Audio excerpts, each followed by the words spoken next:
Stop! Don't touch her! While out shopping, I checked the baby monitor app on my phone and saw a strange woman trying to pick up and take away my daughter. There, next to the crib, my husband was blissfully napping. Wake up, you! I was drenched in sweat and couldn't help but shout, even though I knew he couldn't hear me. I had left my 3-month-old daughter in my husband's care while I went shopping.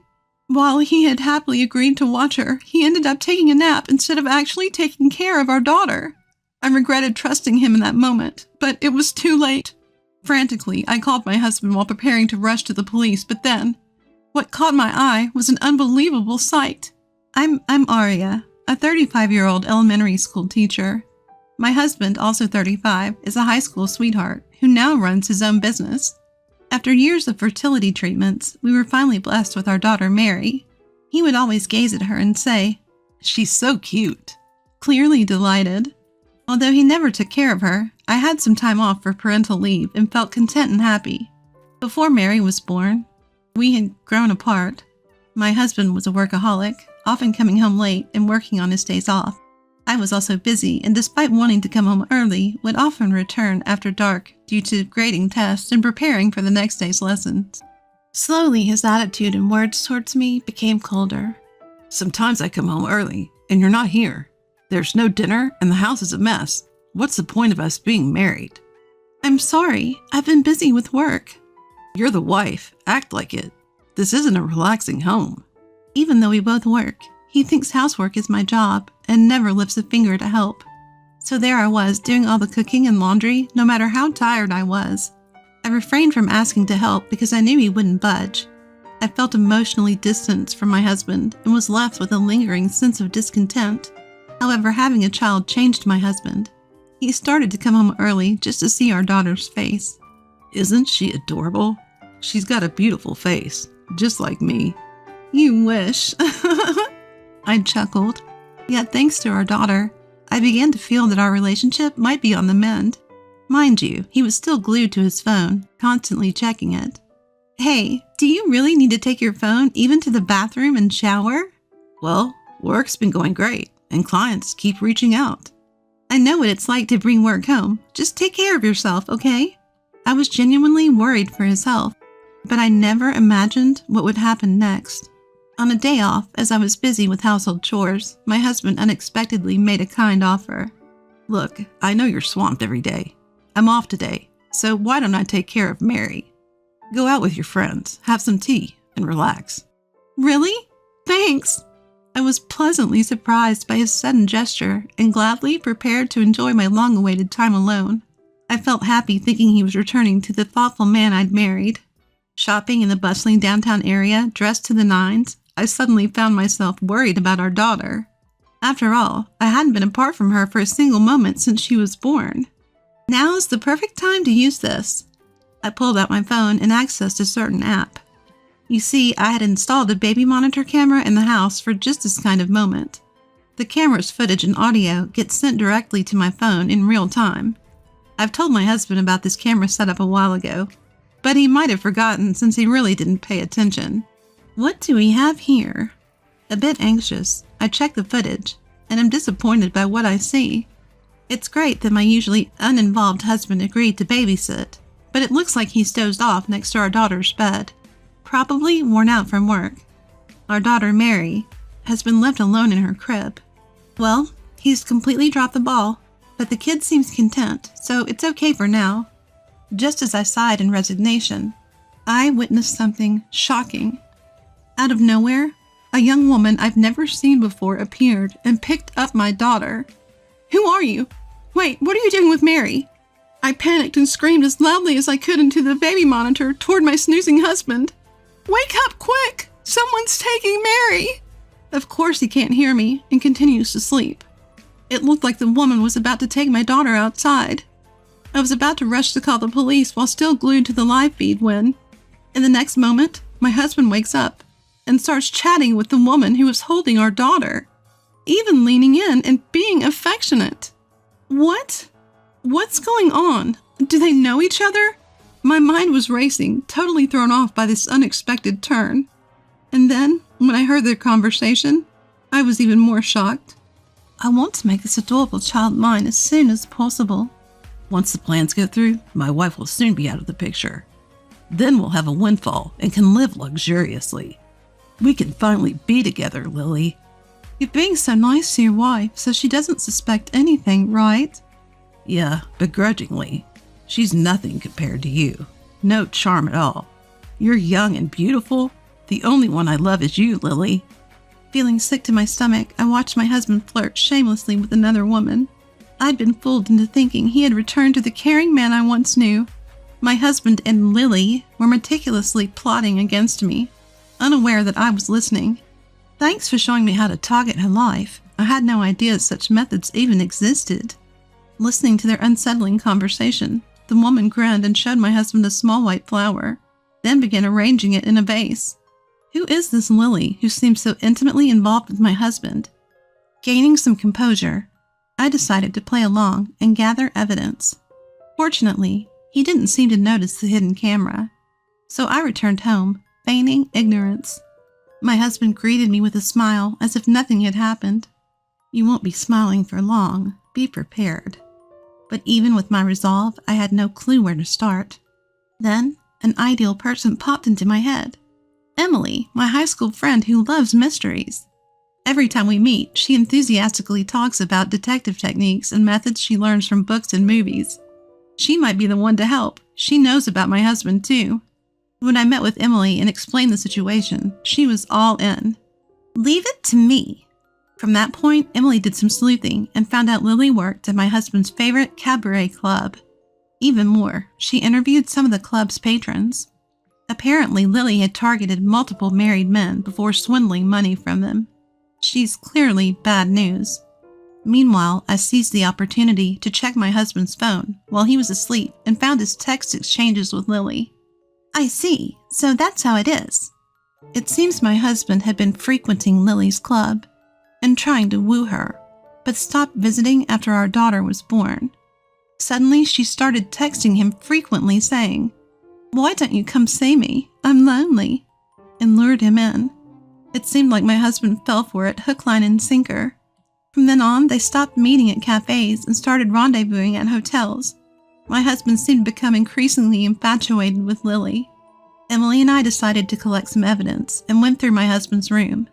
We found a stash of hotel receipts and luxury branded bags and jewelry receipts that were likely gifts for Lily. I trembled with anger. I haven't received anything like that from him since we got married. But that was just the tip of the iceberg.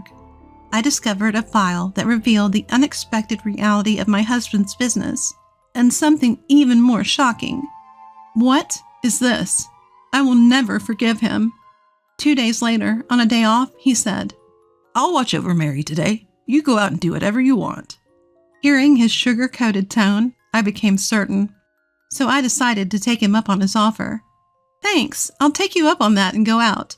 But I'll leave Mary with my mother because she's been saying she wants to see her. I couldn't possibly leave Mary at home, knowing Lily might come over. "All right, I'll cook dinner tonight, so take your time."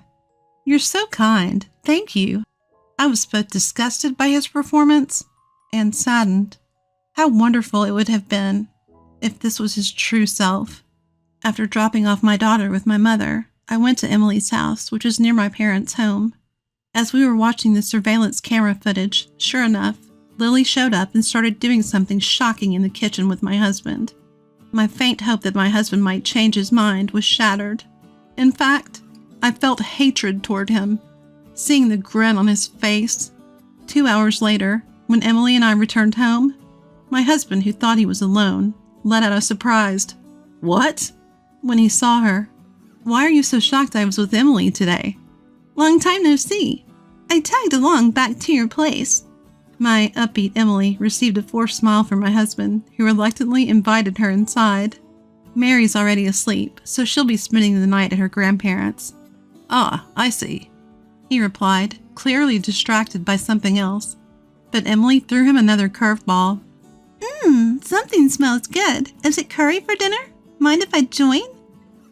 Well, my husband stumbled over his words, clearly uncomfortable. Before he could decline, Emily had already sat at the table, so we ended up having dinner together. As I was about to help with the setup, my husband insisted. I cooked today. Let me serve it. He returned with a tray of curry for 3 and set a plate in front of each of us. I seized the moment. Wow, my curry has a lot of meat. Let me swap plates with you. What? Before he could say anything, I had already switched our plates. His face turned pale, and he looked utterly helpless. I relished the curry in front of him, while Emily watched with a smile. She didn't try to eat hers, though. After all, who knows if what's on Emily's plate is safe? My husband, however, seemed oblivious to Emily's reactions, his face growing more and more pale. Why aren't you eating? It'll get cold. I'm, full already. Hey, why don't you eat it? Why should I? Are you trying to get me to eat it for some reason? What? No, of course not. Then take a bite. You made it yourself after all. I said I don't want to eat it. He clenched his lips and sweated, even though it wasn't hot. Well then, I'll take this curry as evidence and give it to the police. What? Police? For a moment he froze, then mustered a feeble voice. I just don't feel like eating it because my stomach's off. If there's nothing wrong, then you shouldn't mind it being given to the police, right? At that instant, he slammed the table, about to lunge at me, but then noticed Emily and stopped. Police? What are you accusing me of? I thrust before him pictures of files documenting his company's poor financial status. Your company's doing bad, huh? It could go under any day now. How did you find that? I found it in your study. Planning to make me the fall guy to save your company. How awful. What are you talking about? There's no way I'd do such a thing. My husband still seemed to be playing dumb. He turned towards Emily and exaggeratedly shrugged his shoulders. Listen, Emily, my wife here has been really paranoid lately. I'm actually worried she might be ill. Me trying to kill my own wife? Ridiculous. Oh, so you're still pretending, huh? Without waiting for his response, I pulled out my smartphone and began to play the footage recorded from the surveillance camera. There he was, my husband and Lily, both beaming as they began to make curry together. They took some of the curry from the large pot and transferred it into a smaller one, into which they added the juice of a white flower known for its toxic properties. Their entire conversation about trying to get rid of me had been perfectly captured as well. And look what I found in your study, I said, throwing onto the table a $100,000 life insurance policy taken out on me. My life seems to be quite valuable, doesn't it? This is... I was hoping you'd have second thoughts. But too bad. I have all the evidence I need, so it's over to the police now. His eyes widened and his lips trembled, finally seeming to accept that he couldn't deceive me any longer. He broke down and deeply apologized. I'm sorry. It was a momentary lapse. Forgive me. Why would I? You cheated on me and even plotted to kill me. I was influenced by Lily. I never really intended to. And things at work haven't been going well, so I just... It's too late. I've already reported you to the police. They should be here soon. Please wait. I'll do whatever you say. Just don't call the police. In truth, I had secretly reported him to the police while he was serving the curry. If he had had second thoughts and decided not to go through with poisoning me, I might have reconsidered calling the cops. That thought was still lingering in my mind. Unfortunately, my husband chose his affair and money over me. As he was being led away by the police, he pathetically cried out, I did nothing wrong. Help me. Later, he was found guilty of conspiring with Lily to take my life. Once this became public, his company went under. After the divorce, my daughter and I started living together. I demanded $30,000 in settlement money and $150,000 in child support from my ex-husband during the divorce proceedings.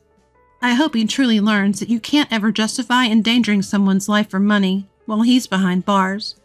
As for my father-in-law and mother-in-law, they apologized for the pain they caused me and agreed to pay the settlement and child support in place of my husband. They promised to make sure he repays them once he's out. I also demanded $20,000 from Lily during the divorce proceedings, and I intend to make sure she pays up. Both my ex-husband and Lily face a long time behind bars and a grim future even if they get out. I plan to return to work when my adorable daughter turns 1. We'll face the future together, doing our best every step of the way.